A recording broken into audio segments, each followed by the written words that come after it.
Gurgaon district ने ये कर्जदार ने ठेका ले रखा है। किसानों का कर्ज कोई इन्होंने माफ़ किया है क्या? किसानों का कर्ज अगर HSRDC एक प्लॉट जो है 20 करोड़ में बेचती है तो हमारी ज़मीन ही 20 करोड़ में ले लो। आज तक MLA साहब का ना तो फ़ोन आया है हमारे पास कि भाई किस लिए बैठे हो तुम, ना उन्होंने आकर हमारे से धरने पर आकर बात करी है किसान भाइयों से।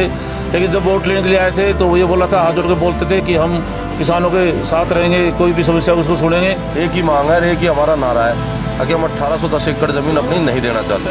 हम आने वाले चुनाव का बहिष्कार भी करेंगे और जितना भी संभव होगा वो काम करेंगे, लेकिन अपनी ज़मीन हम नहीं देंगे। ऐसा जी हमारी इन्होंने सभी किसानों ने कह दिया, मेयर का चुनाव हो चाहे आगे MLA का हो, MP का, उसका बहिष्कार करेंगे। ना तो हमारे पास पैसे होंगे, ना हमारे पास ज़मीन होगी, हम ना कमा पाएंगे ना खा पाएंगे। 1810 एकड़ जमीन नहीं देंगे, 1810 एकड़ जमीन नहीं देंगे, 1810 एकड़ जमीन नहीं देंगे, 1810 एकड़ जमीन नहीं देंगे। क्षेत्र 1810 एकड़ भूमि को लेकर लगातार अनिश्चितकालीन धरना प्रदर्शन कर रहे हैं। मुख्यमंत्री से मिलने के बाद भी इन किसानों की समस्या का कोई हल नहीं निकला।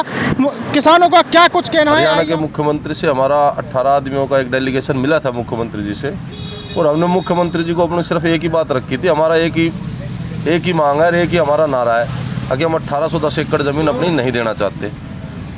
ये हमने उनसे मांग रखी थी, हम 1810 एकड़ ज़मीन अपनी किसी कीमत पर भी नहीं देंगे। उसके बाद मुख्यमंत्री जी ने हमारी बात को सुना, सारी बात समझा और एक छोटा सा उन्होंने प्रपोजल दे दिया कि जी आपको हम लैंड पुलिंग एक्ट के तहत इसको ले लेंगे, उसमें आप आ जाओ तो आपको उसमें फ़ायदा हो जाएगा। लेकिन हमने मुख्यमंत्री जी को लास्ट में यही रिक्वेस्ट कर दी कि हमारा तो एक ही सूत्री बात है कि हम 1810 एकड़ अपनी ज़मीन देना नहीं चाहते किसी भी कीमत पर। तो CM साहब ने भी अधिकारियों को भी आदेश दिए हैं कि भाई देखो 7 दिन के अंदर कोई प्रावधान हो सकता है, ये ज़मीन छोड़ी जा सकती है, नहीं छोड़ी जा सकती।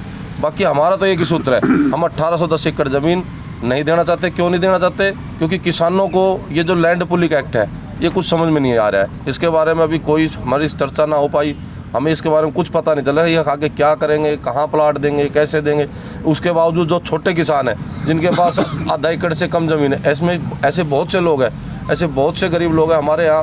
SC BC लोगों के कैटेगरी के मकान बहुत लोगों के पास है जिनके पास 2 एकड़ ज़मीन है, किसी के पास आधा एकड़ ज़मीन है, किसी के पास 2 कनाल ज़मीन है।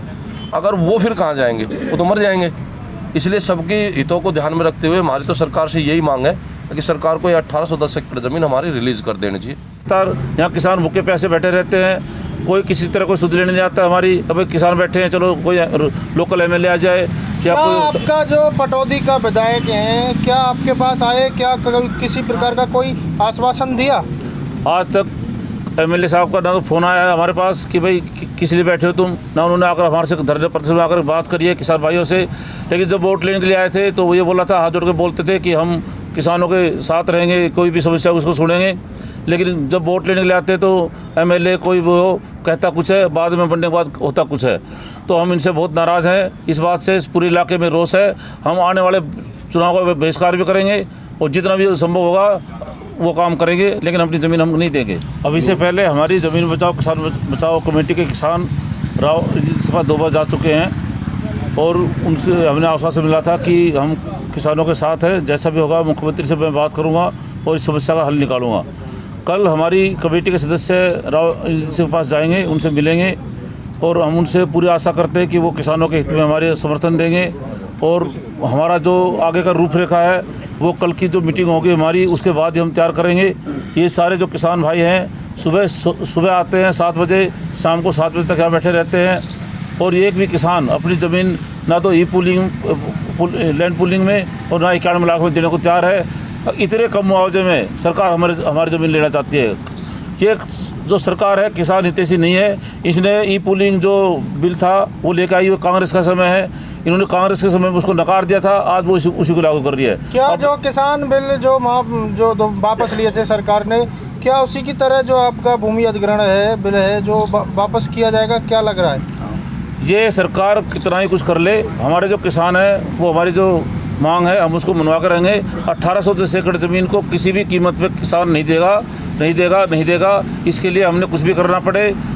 आगे की प्रक्रिया हमारी कल के बाद शुरू होगी और एक बड़े पुरजोर से होगी। हम विपक्ष का सहारा लें या किसी आम आदमी पार्टी का सहारा लें या किसी का भी सहारा लें, हमारे लिए सबके रास्ते खुले हैं। जो भी हमारा सहयोगी बनेगा हम उसका वेलकम करेंगे और अपने इस मुकाम पर हासिल करेंगे कि 18 एकड़ ज़मीन को हमने बचाना है। मैं विनोद चौहान एडवोकेट, गांव कासन, और मैं हरियाणा स्टेट टैक्स का उपाध्यक्ष हूं।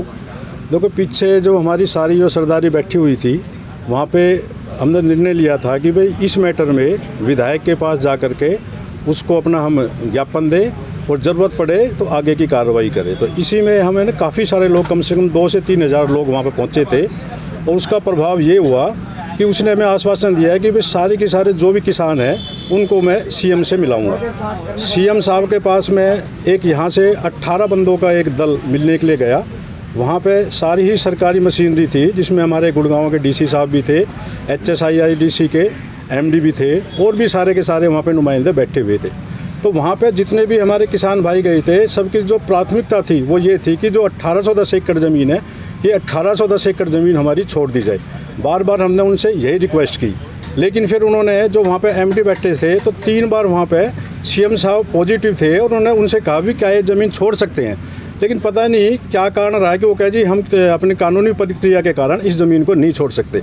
तो हमने उनसे कहा कि अगर इस ज़मीन को आप नहीं छोड़ते हैं, ये गरीब किसान हैं जो परेशान हो रहे हैं, कोई और रास्ता भी है क्या? तो उन्होंने एक रास्ता उनका अलग से गली निकाली, जो रोड बिल्कुल बंद हो जाता है, तो हल्की सी गली हमें मिली कि भाई हम आपको लैंड पुलिंग के अंदर एक बेनिफिट दे सकते हैं। वैसे जो लैंड पुलिंग है वो 2010 से स्टार्ट हुई है, और उसका कानून ये है, मैंने उस पॉलिसी को पढ़ा था कि जैसे ही सेक्शन 4 होते हैं उसके 60 दिन के अंदर हम इसका बेनिफिट ले सकते हैं। तो जो MDs बैठे हुए थे उन्होंने वहीं CM से ये बात कही कि जी इसके अंदर तो ये लोग नहीं आ सकते, इसके लिए आपको स्पेशल अप्रूवल देनी पड़ेगी। CM साहब ने ये कहा कि हाँ ठीक है, किसानों के हित के लिए मैं अप्रूवल दे दूँगा। उसके बाद में अभी बहुत सी चीज़ें, अभी तो हम हर चीज़ के नतीजे पे पहुँचे नहीं है, ये पॉलिसी पूरी तरह से हमने पढ़ी भी नहीं है, क्योंकि वहाँ पे हमने एक बात और रखी थी कि जो हमारे गरीब किसान हैं, जो गरीब लोग हैं, जो कि 36 बरादरी के लोग हैं, जिन्होंने किसी ने 100 गज में, 50 गज में अपने मकान भी बनाए हुए हैं, उन किसानों का क्या होगा? क्योंकि वे तो इस पॉलिसी के अंदर नहीं आ सकते। तो वहाँ पे उसी टाइम तुरंत CM साहब ने ये भी कहा था कि भाई इसमें क्या हो सकता है। तो उन्होंने सारी की सारी सर्वे करा करके एक अपना नक्शा बनाया हुआ है कि भाई जो मकान बने हुए हैं उनका क्या होगा। तो उन्होंने उस पर भी ये आश्वासन दिया था कि हम एक बार अपनी मीटिंग कर करके जो मकान बने हुए हैं इन मकानों को भी छोड़ देंगे। उसके बाद में फिर हमने उनसे क्वेश्चन किया था, चलो जिन लोगों ने मकान बना रखे हैं वो तो आपने अपना एक बना लिया दायरा, छोड़ देंगे, लेकिन जो 50-50 सालों से ढाणियों के अंदर जो लोग रह रहे हैं उनका क्या होगा? तो उस पर भी उन्होंने ये कहा था कि कोई अगर प्रोजेक्ट में अगर अंदर नहीं आता है तो हम उसको विचार करेंगे। ऐसा जी, हमारी इन्होंने सभी किसानों ने कह दिया, मेयर का चुनाव हो चाहे आगे MLA का हो, MP का, उसका बहिष्कार करेंगे अगर ये हमारी ज़मीन नहीं छोड़ी गई।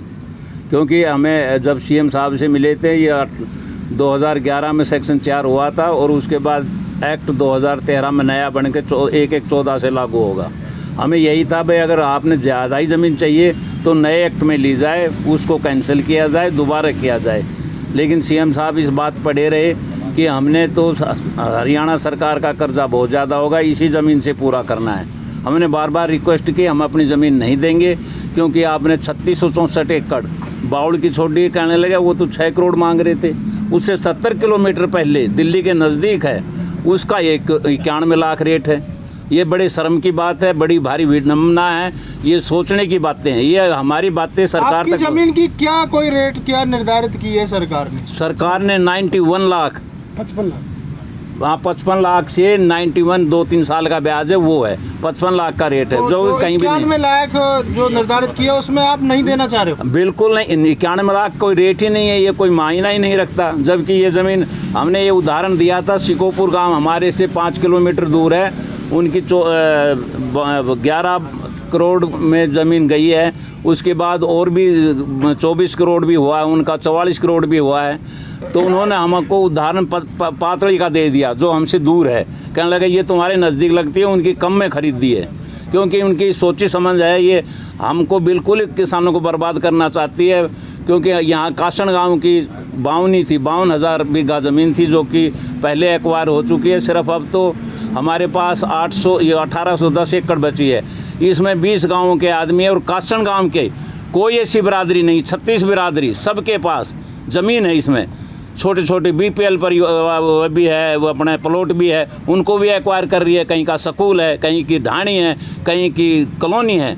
उसको सबको बर्बाद करना चाहते हैं। बार बार रिक्वेस्ट की गई, हम सीएम साहब से मिले हैं, हम गुड़गांव भी मिले थे, हमने ये भी कहा था जी किसी और जगह ले लो ज़मीन, ये उपजाऊ ज़मीन है, इसको छोड़ दो।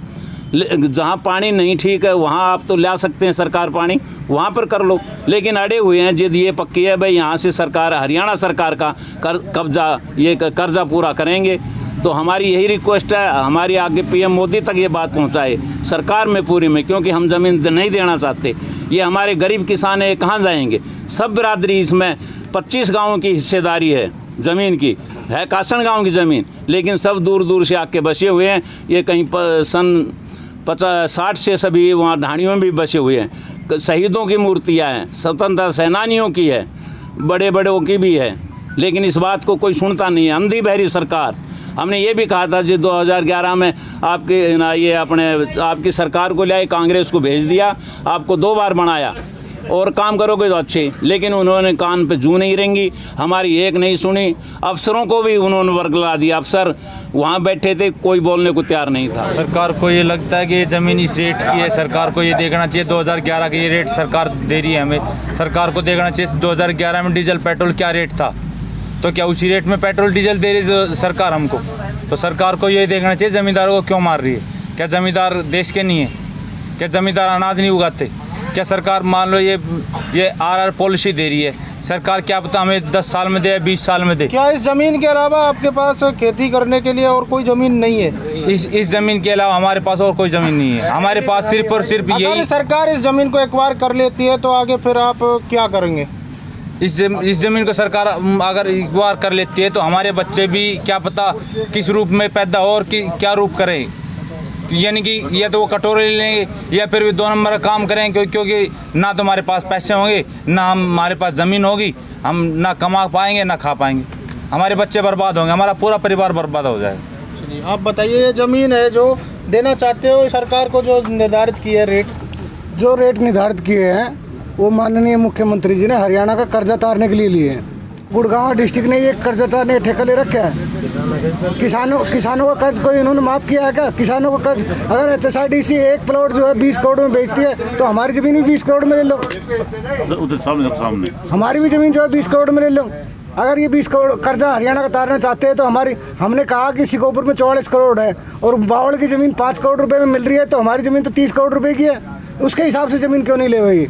हमारी लैंड पूलिंग तो ये 2010 में बना था, उससे आज तक भी सक्सेस नहीं हुआ। कांग्रेस की पॉलिसी जो अगर इतना बढ़िया होता तो कांग्रेस लागू नहीं कर देती। क्या कोई राजनीतिक साजिश नजर आ रही है? इसमें राजनीतिक साजिश नजर आ रही है। सरकार ये चाहती है कि किसानों को दबा लो, जैसे किसान भाई हमारे देश के लिए बैठे थे, ऐसे ही किसानों के हित में कोई कानून नहीं है, क्योंकि ये 2011 से एक्ट के कर रहे हैं। 2011 से आज अगर हम कोई भी काम करते हैं तो उसमें तो उस समय का कोई भी रेट लेते हैं तो वो नहीं एक्सेप्ट हो सकता। क्या जो किसानों की ये ज़मीन है इस पर ज़बरदस्ती भूमि जो अधिग्रहण किया जा रहा है, क्या ये सही है? क्या इन किसानों की जो ज़मीन है उसको सरकार को उचित मुआवजा दिया जाना चाहिए? कृपया करके कमेंट बॉक्स में अपनी राय दें और वीडियो को ज़्यादा से ज़्यादा शेयर करें। अधिक जानकारी के लिए आप हमें फॉलो करें। देखते रहिए city news 24। Video journalist Sonia के साथ मैं वीरू फौजदार, गुरुग्राम।